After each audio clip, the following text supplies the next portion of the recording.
When I was 13, the internet became my classroom, but the teachers weren't philosophers or scientists. They were middle-aged militiamen in chat rooms, like the American resistance movement.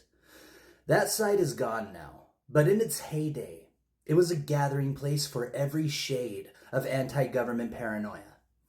It wasn't just people ranting about taxes or gun rights. It was a pipeline. And the lesson plan was clear. The government was the enemy. The left was the enemy.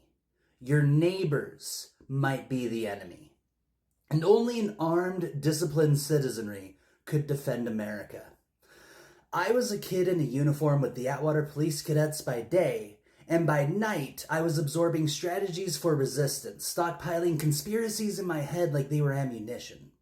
The forums were full of talk about the Constitution, about liberty, about the necessity of a second American Revolution. To me, at that age, it felt righteous. They spoke in the language of freedom. But what they were building was obedience.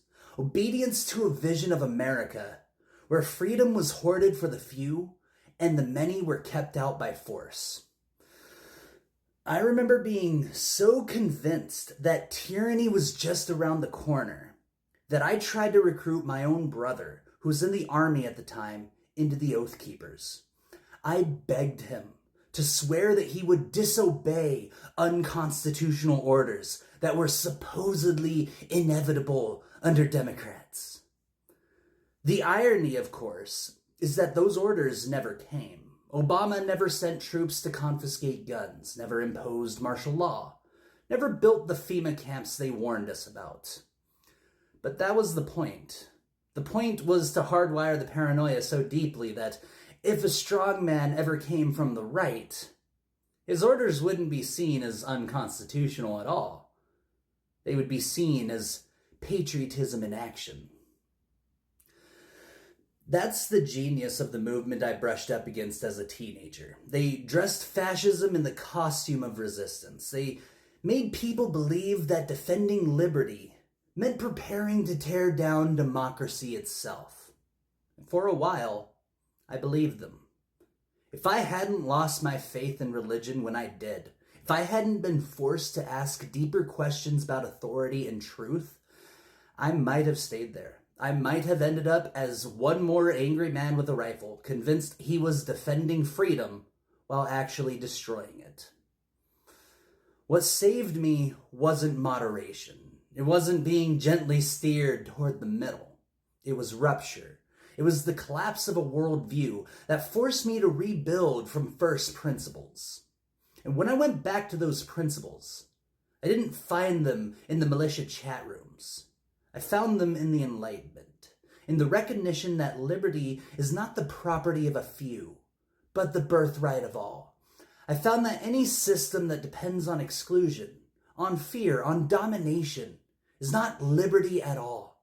It is just another master dressed in red, white, and blue. That is why I speak openly about my past, why I admit I could have become a domestic terrorist, because that's not a distant possibility. It's the same path many of my peers from those forums walked. The Bundys, the Oath Keepers, the Three Percenters, the men who stormed the Capitol on January 6th. They were in the same spaces I was. Some of them were probably on the same threads, typing the same things. The only difference is they doubled down. I broke away. And now, in 2025, we see the fruits of that pipeline. What I was being groomed to accept at 14, militarized borders, mass deportations, the idea that brown folk are the threat, is now government policy under Donald Trump's second term. What was once fringe paranoia has been laundered into the mainstream. The same script I was handed as a teenager has become the national agenda. The lesson is that fascism doesn't come roaring in from the outside. It seeps in through familiar words: freedom, patriotism, security. It takes shape in places like the forums I grew up in, convincing ordinary people that the only way to defend liberty is to destroy it.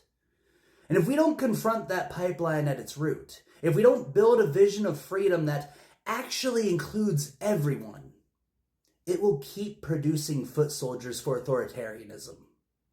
I know because I almost was one.